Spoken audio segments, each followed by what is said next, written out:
Hola, buenos días a todos, Dios les bendiga. Bienvenidos a este nuevo video de liderazgo juvenil. Hoy vamos a tocar un tema que se llama Huyendo de mi propósito basado en la vida de Jonás. Así que no te lo pierdas. Ya nos vemos.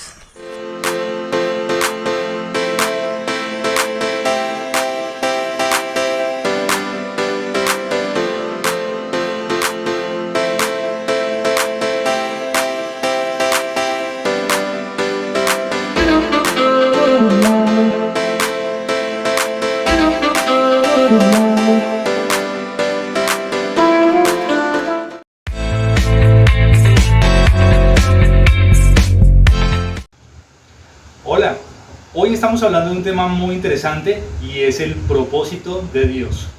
Recordemos que Colosenses 1:16 dice lo siguiente: porque todo, absolutamente todo en el cielo y en la tierra, visible e invisible, todo comenzó en Él y para los propósitos de Él. Este versículo nos recuerda una verdad fundamental, y es que para encontrar nuestro propósito debemos buscarlo en Dios. ¿Por qué?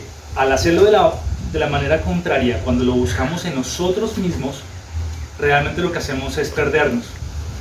Por eso la filosofía desde un principio, desde la época de los griegos, empezaron con esa pregunta: ¿cuál es el propósito de nuestra vida?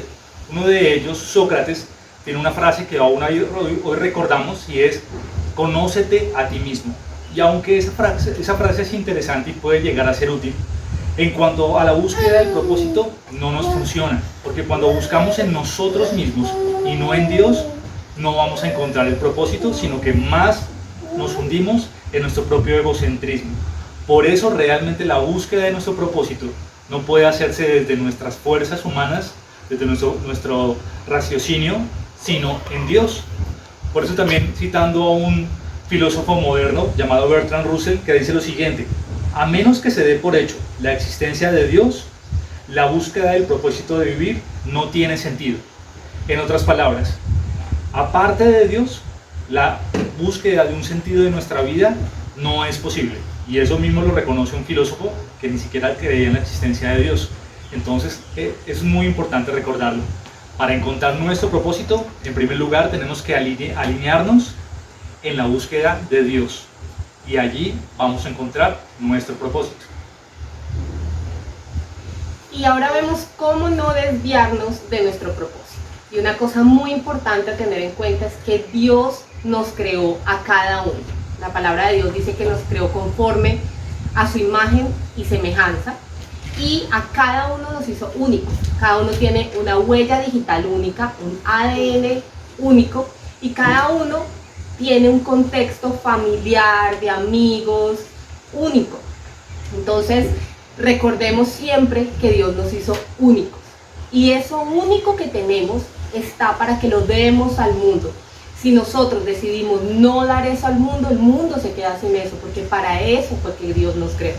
Y Dios nos creó a cada uno diferente, conforme a las capacidades de cada uno también nos dio talentos. Recordemos lo que dice Mateo 25:15,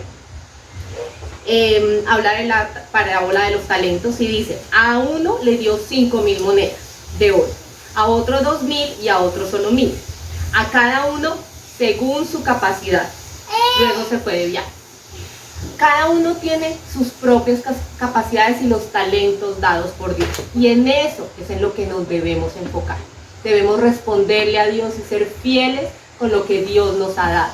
Pero muchas veces estamos mirando a los demás, estamos viendo lo que nos falta, lo que no tenemos, porque aquel tiene esto, porque aquel otro tiene eso. Me gustaría a mí ser más bonita, más famosa, más inteligente, más de lo otro. El que tiene, quiero tener lo que el otro tiene, porque no tengo la familia que el otro tiene, la posición que el otro tiene, el trabajo que el otro tiene, el dinero que el otro tiene, y perdemos nuestro tiempo, nos desviamos por estar viendo lo que aún no tenemos, y eso nos lleva a pensar que Dios se equivocó con nosotros, y así no es. Dios nos dio exactamente lo que quería que cada uno de nosotros tengamos. Y si nos desviamos de eso, si no nos enfocamos en lo que Dios nos dio, sino en lo que hace falta, realmente lo que estamos haciendo es insultando a Dios. Ahí empieza la envidia. Y la envidia, que es codiciar lo que otros tienen, es tan importante o tan molesta para Dios que está en los 10 mandamientos. Dice, no codiciarás. Y codiciar lo que otros tienen, la belleza de otros, la posesión de otros, es un insulto para Dios. Y eso no es otra cosa que rebeldía espiritual, y lo que hace es que lleva al orgullo. Entonces, no nos centremos, paremos las comparaciones, es necio, perdemos tiempo, no tiene ningún sentido. Dios no nos va a juzgar por lo que no nos ha dado, sino por aquello que nos dio. Centremos nuestra vida en los talentos que Dios nos dio, en desarrollarlos, en ser fieles en lo poco, en lo que Dios nos ha dado, y no estemos fijándonos ni comparándonos con otros. Esperamos que de verdad esto les sirva, así como nos ha servido a nosotros, entender que cada uno de nosotros es único. Yo soy única, y gracias a Dios, porque Él es el que te ha hecho a ti único o única. Entonces, no te compares. Si de pronto hoy en día las redes sociales hacen que veamos tantas cosas de los demás, no permitas que en tu corazón haya esa comparación, haya esa envidia. Eso te hace alejarte del propósito de Dios, sino que te centres en lo que Dios te ha dado. Y ahí es donde debemos estar. Y para concluir, recuerda, si buscas en ti mismo, te puedes quedar toda la vida buscando y no vas a encontrar. Pero si buscas en Dios, vas a encontrar una misión interesante que le va a dar sentido, emoción, aventuras a tu vida. Pero solamente eso lo podemos encontrar cuando buscamos en Dios. Hasta luego. Bueno, y como les habíamos dicho, hoy vamos a hablar de Jonás, así que no le huyas más a tu propósito. Dice en Jonás capítulo 1, la palabra del Señor vino a Jonás. Anda, ve a la gran ciudad de Nínive y proclama contra ella que su maldad ha llegado hasta mi presencia. Y dice la palabra que Jonás tomó un rumbo diferente. Jonás debía ir a Nínive y proclamar que esa ciudad iba a ser destruida. Pero Jonás decidió ir a Tarís, un rumbo totalmente diferente, y se montó en un barco rumbo a Tarís. Y dice la palabra que cuando se montó en ese barco, envió un fuerte viento que desató una tormenta tanto que pensaron que el barco iba a quedar en pedazos. Y todos los marineros y todas las personas que iban allí empezaron a aclamar, a proclamar a sus dioses, cuando se dieron cuenta que Jonás estaba durmiendo. Lo levantaron y dijeron, ¿cómo es posible que tú estés durmiendo en medio de esta tormenta, en medio de esta tempestad? Levántate y clama a tu Dios. Y cuando más adelante se dieron cuenta que esa tormenta era a causa de la desobediencia de Jonás, porque Dios había enviado a Jonás con un rumbo diferente, con un propósito, y lo lanzaron al mar, lo lanzaron al agua. Dice la palabra que cuando lo lanzaron, inmediatamente paró la tormenta. Iba pasando un pez grande y se lo tragó. Duró 3 días y 3 noches en el vientre de este pez grande. Y allí dice la palabra que reflexionó y clamó a Dios. Yo creo que Jonás en esos 3 días dijo, Dios mío, pero ¿por qué no fui a donde tú me mandaste? Y reflexionó y clamó a Dios, y dice la palabra que lo expulsó, el pez grande lo expulsó. Y vuelve la palabra otra vez a Jonás y le dice, ve a la ciudad de Nínive y proclama y diles que va a ser destruida a causa de su pecado. Y les voy a leer el texto aquí donde dice, eso es en Jonás capítulo 3, dice, la palabra del Señor vino por segunda vez a Jonás. Anda, ve a la gran ciudad de Nínive y proclama el mensaje que te voy a dar. Jonás se fue hacia Nínive conforme al mandato del Señor. Ahora bien, Nínive era una ciudad grande y de mucha importancia. Jonás se fue a la ciudad y recorrió todo un día mientras proclamaba, dentro de 40 días Nínive será destruida. Y los ninivitas le creyeron a Dios, proclamaron ayuno desde el mayor hasta el menor, se vistieron de luto en señal de arrepentimiento. O sea que este pueblo le creyó a Jonás y se arrepintió. Y algo interesante que mientras leía el pasaje era que cuando el rey se enteró que Nínive iba a ser destruida, se despojó de su trono y prácticamente ordenó que todos tenían que ayunar. Cuando Dios vio esto, dice que Dios cambió de decisión y que ya no pensaba destruir Nínive. No lo destruyó porque vio que se habían alejado del mal, que habían tomado un rumbo diferente y habían escuchado la voz de Jonás. Cuando Jonás se dio cuenta de que no iba a destruir Nínive, se molestó con Dios. ¿Pero por qué? Si tú me enviaste y dijiste que ibas a destruir Nínive. Entonces Jonás se puso muy molesto y expresó que prefería morir que seguir viviendo. Y dice la palabra que en una partecita dice que por eso él no había querido obedecer, porque sabe que Dios tenía un corazón grande y bondadoso, que era bueno y que no iba a permitir eso. Y dice la Biblia que Jonás se fue a acampar a un lugar lejano a esperar qué sucedía con Nínive.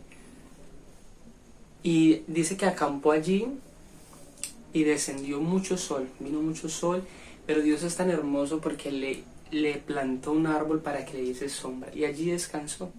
Pero al siguiente día, ese mismo árbol fue destruido por un simple gusano y Jonás otra vez se molestó. Se molestó Jonás, era un poco bravo Jonás, se molestó. Entonces Dios le da una reflexión y le dice: tú te molestaste porque un simple árbol que creció de un día para otro y al otro día se marchitó. ¿Cuánto más yo me voy a preocupar por una ciudad que tiene más de 120,000 habitantes? Y cuando leía esta historia y este pasaje reflexionaba mucho porque a veces Dios nos va a mandar a hacer cosas que tal vez no nos gustan, que tal vez nos molesten y nos causen disgusto, pero por amor a Dios debemos cumplirlas. Y hoy quisiera que reflexionáramos sobre esto y nos preguntáramos: ¿estamos haciendo lo que Dios nos mandó? Y tal vez no sea una ciudad específica, que tal vez Dios no nos mandó a un lugar específico como tal, pero tal vez Dios nos mandó a cambiar nuestro temperamento, o tal vez Dios nos mandó a cambiar nuestra manera de vivir, nuestra manera de pensar, a dejar de mentir, a alejarnos del pecado. Y puede que necesariamente no nos venga y nos coma un pez grande, pero sí vengan dificultades a nuestras vidas. Entonces la pregunta es: ¿vamos a esperar que vengan esas circunstancias para realmente obedecer la voz de Dios? ¿Para realmente hacer lo que Él nos mandó? Yo quisiera que nos preguntáramos eso y que reflexionáramos y que tomáramos conciencia que Dios de alguna u otra forma va a cumplir el propósito de Él en nuestras vidas. ¿Qué queremos? ¿Que venga un pez grande y nos coma? No literalmente, pero puede que venga una dificultad a nuestra vida, a nuestra familia o a las personas que queramos. Así que la invitación de hoy es que nos reconciliemos con Dios, que hagamos su voluntad, que obedezcamos, porque muchas veces nos dejamos llevar por lo que pensamos, por lo que queremos, por nuestras emociones, por lo que el que dirán, y realmente nos alejamos de lo cual Dios nos mandó a hacer. Y hoy quisiera que reflexionáramos sobre esto y que realmente tomáramos conciencia: ¿realmente estamos haciendo lo que Dios nos mandó a hacer? ¿Estamos obedeciendo su palabra? Y y es mejor obedecer antes de, no después de. No esperemos hasta que Dios envíe un proceso para nuestra vida. Seamos obedientes, seamos sabios. Yo le doy gracias a Dios porque antes me preguntaba: Dios, ¿qué quieres conmigo? ¿Yo qué soy? ¿Para qué soy bueno? Y cuando uno tiene una intimidad con Dios, cuando uno realmente entrega la vida a Dios, Él lo pone a uno donde lo quiere poner. Como les decía anteriormente, puede que Dios nos mande a hacer cosas que tal vez no nos gustan o nos parezcan locura. Señor, ¿yo hacer eso, Señor? Pero por amor a Dios debemos hacerlo. Y la invitación es para que obedezcamos, para que vayamos a la presencia de Dios y le digamos: Señor, aquí estamos. Voy a obedecerte, voy a cambiar, voy a dejar mi vieja manera de vivir, voy a agradarte. Así que Dios los bendiga. Este es un nuevo video de liderazgo juvenil. Recuerden que también nos pueden encontrar en Instagram, en YouTube. Déjenos sus comentarios, denle like, compartan este video y escriban ahí en los comentarios y etiqueten a esas personas que creen que este video les puede edificar. Dios los bendiga. Chao.